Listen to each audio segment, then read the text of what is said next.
안녕하세요 여러분.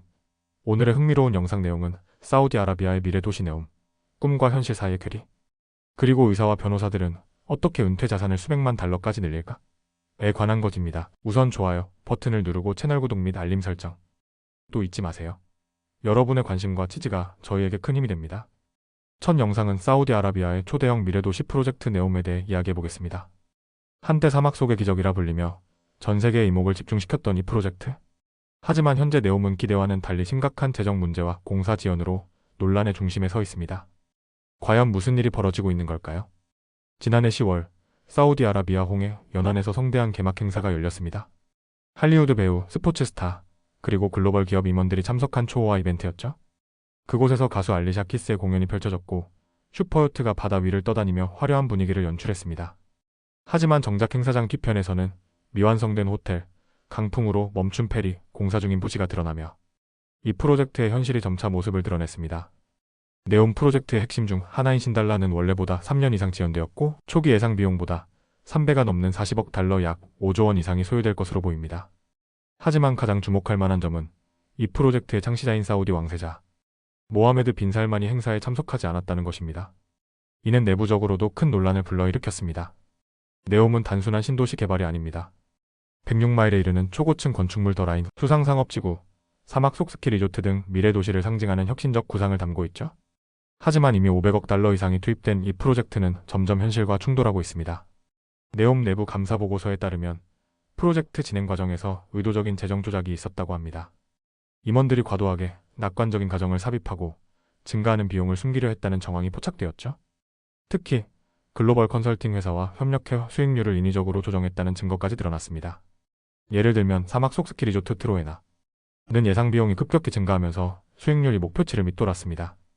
이를 해결하기 위해 글램핑 숙박 요금을 1박 216달러에서 704달러로, 부티크 호텔 요금을 489달러에서 1866달러로 급격히 올려 수익률을 맞추려는 시도가 있었던 것이 감사보고서에서 밝혀졌습니다.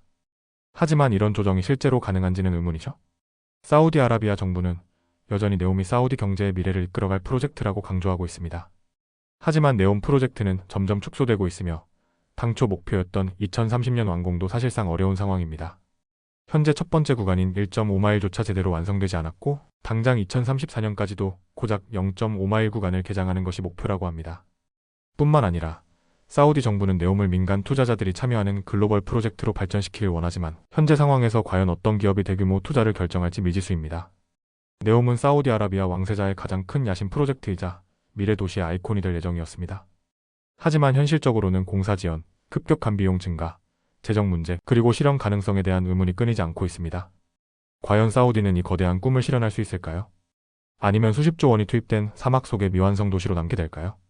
이 프로젝트의 향후 진행 상황을 계속 지켜봐야겠습니다. 다음 영상은 부유한 전문직 종사자들이 은퇴 자금을 불리는 비밀에 대해 이야기해보겠습니다. 일반적으로 우리는 401k와 같은 은퇴 저축 계좌를 떠올리지만 의사와 변호사들은 현금 잔액 계획이라는 또 다른 강력한 수단을 활용하고 있습니다. 이 플랜을 통해 수백만 달러를 추가로 저축하고 세금을 줄일 수 있다고 하는데요. 도대체 어떻게 가능한 걸까요? 월스트리트 저널의 최근 보도를 바탕으로 현금 잔액 계획의 실체와 장점, 그리고 논란까지 살펴보겠습니다. 현금 잔액 계획은 401k와 함께 사용할 수 있는 일종의 연금 제도입니다. 하지만 일반적인 연금과 달리 고소득자가 훨씬 더 많은 금액을 세금 혜택을 받으며 저축할 수 있는 구조를 가지고 있죠. 예를 들어 한 의사가 401k만 활용할 경우 연간 최대 7만 달러까지 저축할 수 있습니다. 하지만 현금 잔액 계획을 추가하면 연간 최대 38만 달러 이상을 저축할 수도 있습니다. 이 과정에서 세금을 줄일 수도 있죠. 실제 사례를 보면 미국의 한 방사선 종양학자인 빅터 망고나는 2019년 자신이 근무하는 병원에 현금 잔액 플랜 도입을 제안했습니다. 이후 이 플랜을 적극 활용한 결과 지난 10년 동안 부부가 260만 달러 약 34억 원 이상을 저축할 수 있었고 빅터는 65세가 되면 1천만 달러 약 130억 원 이상의 은퇴 자금을 보유할 것으로 예상됩니다. 현금 잔액 계획은 기본적으로 연금으로 간주되기 때문에 401k처럼 연간 저축 한도를 제한받지 않습니다. 따라서 의사, 변호사, 회계사 같은 고소득 전문직 종사자들은 이 플랜을 통해 세금을 줄이면서 더 많은 은퇴 자금을 쌓을 수 있는 것이죠. 예를 들어 빅터의 병원은 작년에 그의 급여에서 11만 달러 약 1억 4천만 원을 현금 잔액 계좌에 넣었습니다. 이 돈은 고용주 기여금으로 간주되어 급여세에서 면제되었고 덕분에 그는 메디케어 세금 2,500달러 약 330만 원을 아낄 수 있었습니다. 또한 그는 401k 계좌에도 23,000달러 약 3천만 원을 추가로 넣었고 병원은 여기에 46,000달러 약 6천만 원을 더 기여했습니다. 즉 같은 병원에서 일하는데도 현금 잔액 계획을 활용하는 사람과 그렇지 않은 사람의 은퇴 자산 차이는 엄청날 수밖에 없습니다. 현금 잔액 계획은 원래 1990년대 대기업들이 전통적인 연금 부담을 줄이기 위해 도입한 제도였습니다. 그런데 최근에는 중소기업과 고소득 전문직 종사자들 사이에서 급속도로 확산되고 있습니다. 실제로 2001년에는 미국 내 1477개 기업만이 이 제도를 운영했지만 2020년에는 그 숫자가 23,000개 기업으로 급증했습니다. 현재 이 플랜을 통해 관리되는 자산 규모는 1조 2천억 달러 약 1,570조 원에 달합니다.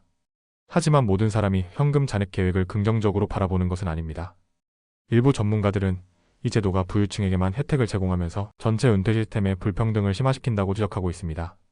연방준비제도에 따르면 미국에서 401k 유형의 은퇴 계좌를 보유한 가구 중 상위 20%가 전체 자산의 70% 이상을 차지하고 있습니다.